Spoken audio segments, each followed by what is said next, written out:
Section 4. Liminal Animal Denizens. So far we have discussed domesticated animal citizens and sovereign communities of truly wild animals, i.e. those who live independently of humans and tend to avoid contact with them. But there are many kinds of non-domesticated animal who live in and amongst humans. They are all around us: sparrows and mallard ducks, squirrels and mice, badgers and rabbits, and countless others. They don't live out there in the wilderness somewhere, but gravitate towards and often thrive in human settlement. So we can't divide the animal kingdom into a simple dichotomy of domesticated animals, whom humans have brought into our communities, and wild animals, whom we've left alone. This ignores the role of animal agency in human-animal relations. Countless animals have chosen us and adapted to the environmental niches we create. They are not co-citizens whom we socialize into our community, but nor can they simply be left alone, as sovereign communities on their own habitat. We call such animals liminal animals, since they are neither fully members of our community nor fully external to it. In this case, we need yet another model. Indeed, more than one model, since the liminal category incorporates many different subtypes, each reflecting different histories of interaction and different patterns of agency and dependency. Consider some examples. One subtype of liminal animal is opportunistic animals.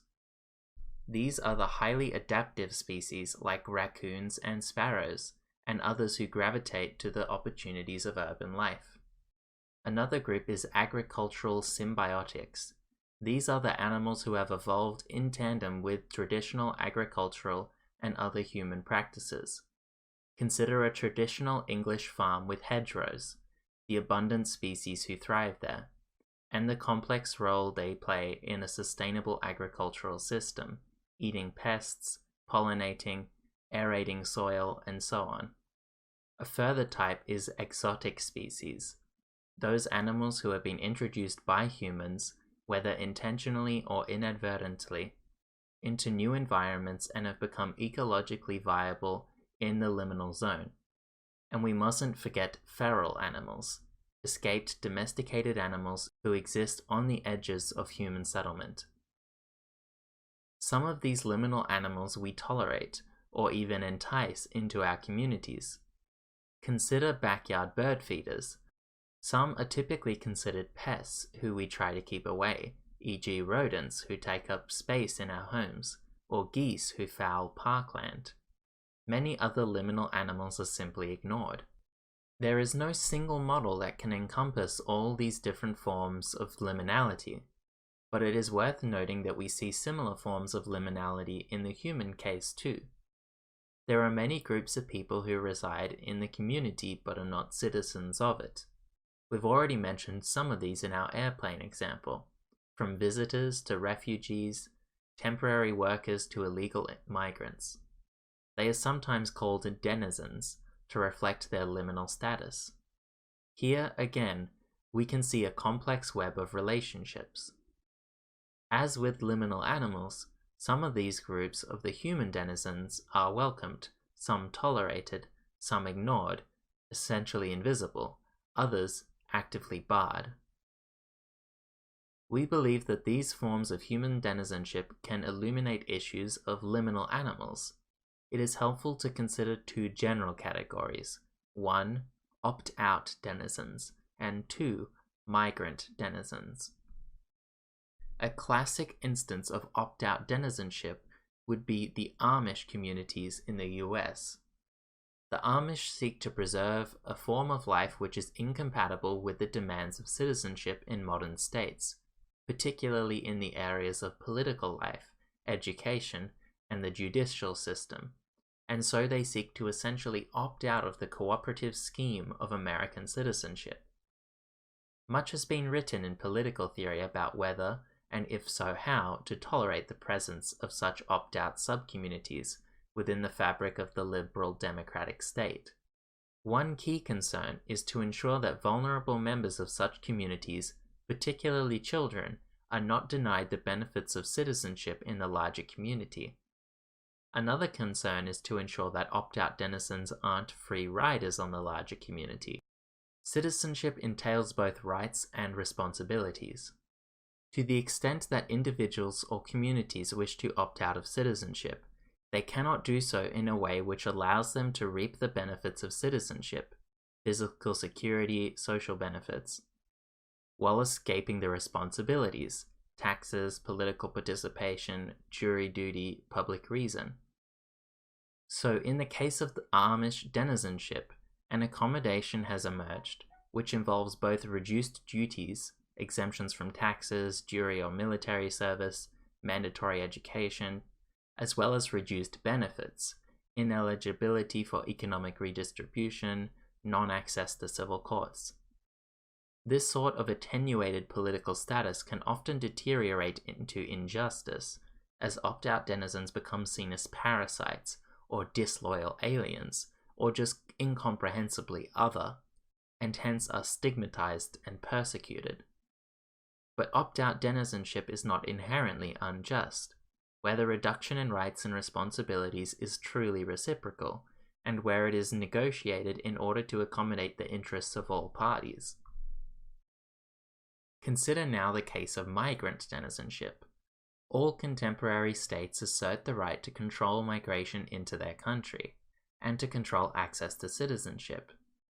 Most political theorists accept that there is indeed such a right, with various caveats, especially in a world of gross injustice between states. But in general, we recognize a right of sovereign states to regulate who can enter, settle permanently, and become a full citizen of the political community. It is permissible to accept non-citizens as visitors or workers on a temporary basis, and to insist that they then return home. And it is permissible to exclude them entirely, at least if they have a safe place to return. The refoulement principle. Of course, some of these excluded would-be migrants may try to enter the country anyway, without legal authorization.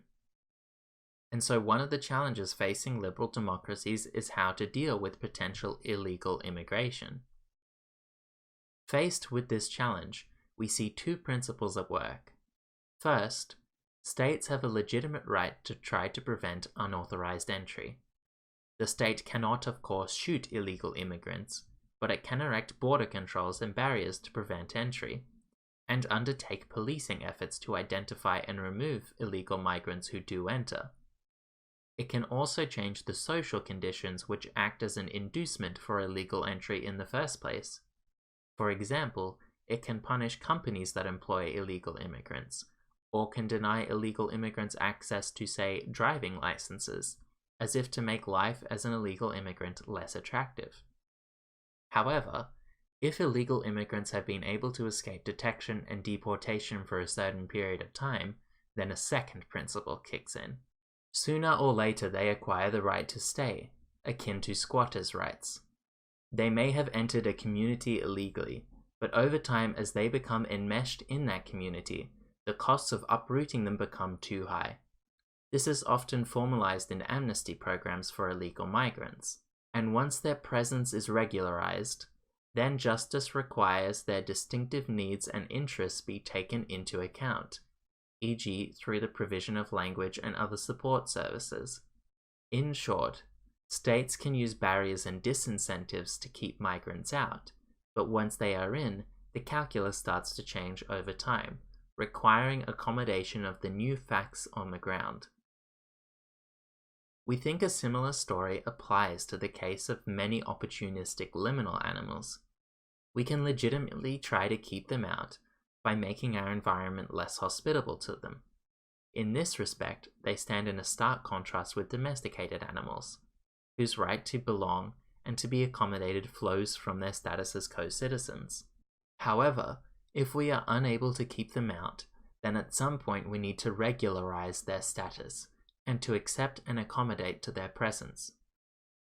In the case of human migrants, this regularization will typically, though not always, take the form of access to citizenship.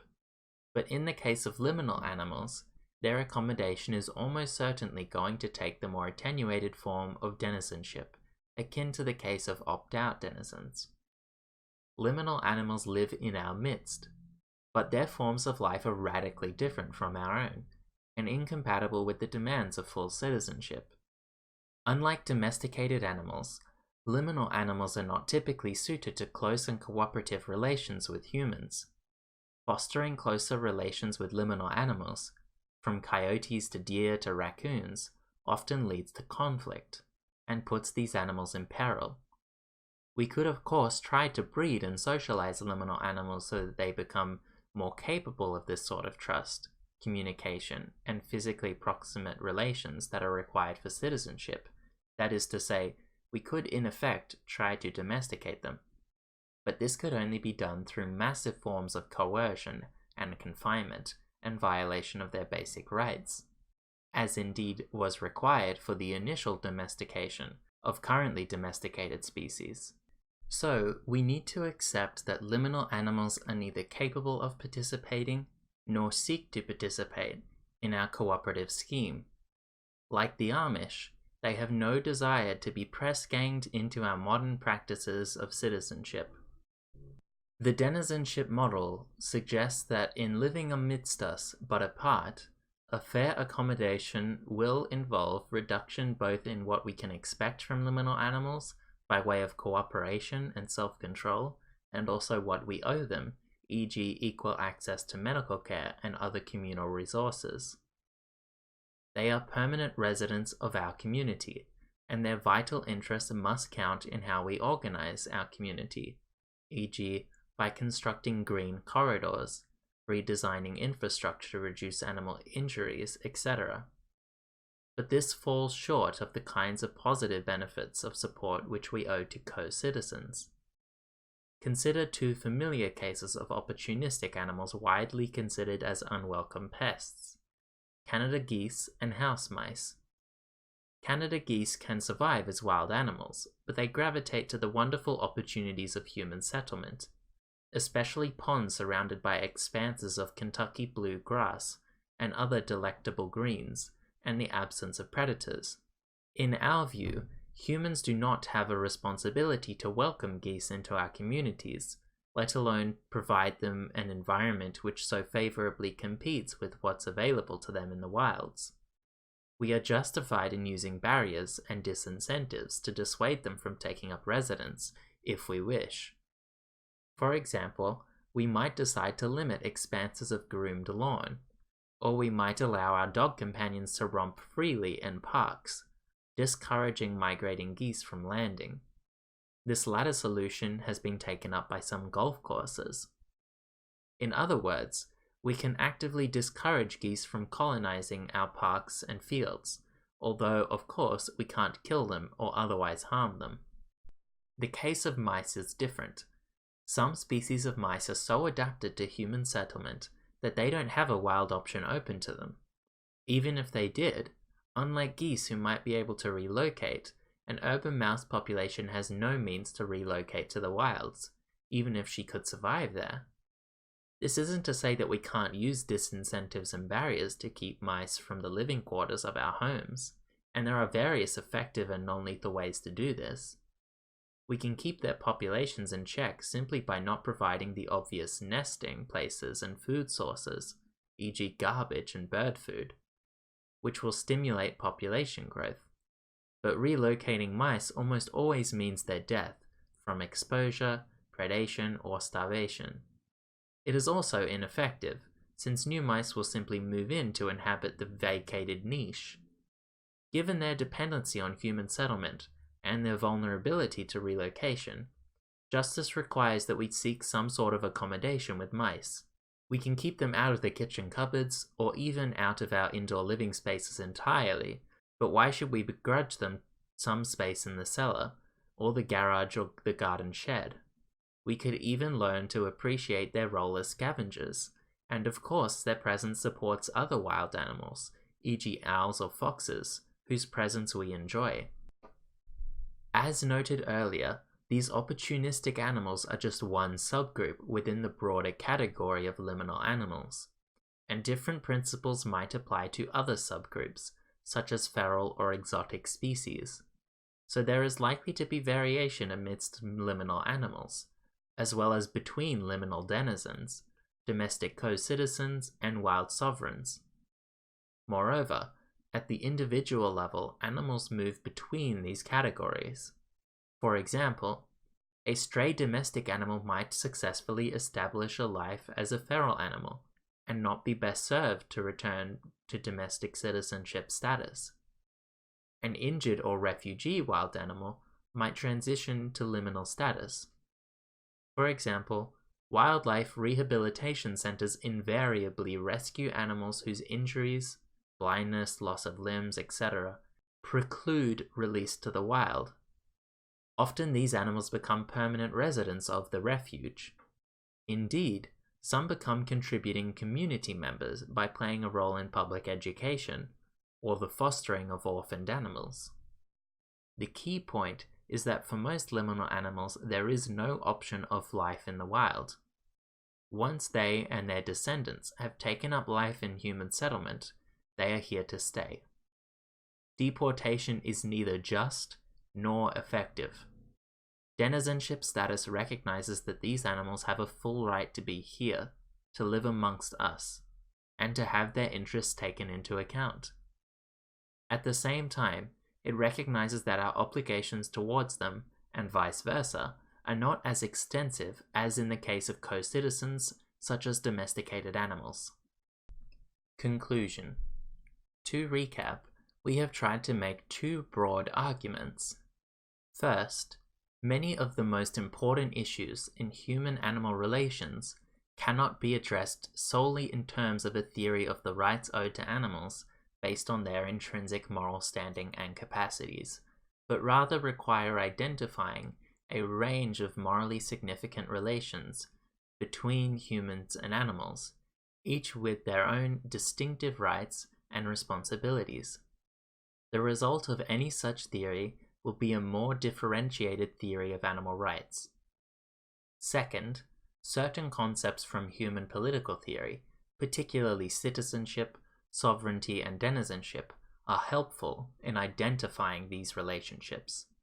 We want to emphasize that we don't view the use of these concepts simply as a clever gimmick, or as a label we use to summarize conclusions that we've reached on other grounds. Rather, our argument is that these concepts actually do work for us. There are real moral puzzles in our relations with domesticated animals, e.g. puzzles about limits of permissible use of animal labor and products. And we believe we gain insight into these dilemmas by asking which uses are consistent with viewing animals as co-citizens, as opposed to those uses which condemn animals to a second-class status. Similarly, there are deep moral puzzles about whether or how to intervene in the lives of wild animals when they are threatened by, say, starvation or natural catastrophes. And we gain insight into these dilemmas by asking which forms are consistent with viewing wild animals as sovereign communities. Needless to say, these concepts do not provide a magic formula to resolve these dilemmas, as in the human case, what is required by respect for co-citizenship or for sovereignty will be contested. But thinking in these terms does clarify the goals and safeguards that should guide our judgments. Or so we have argued.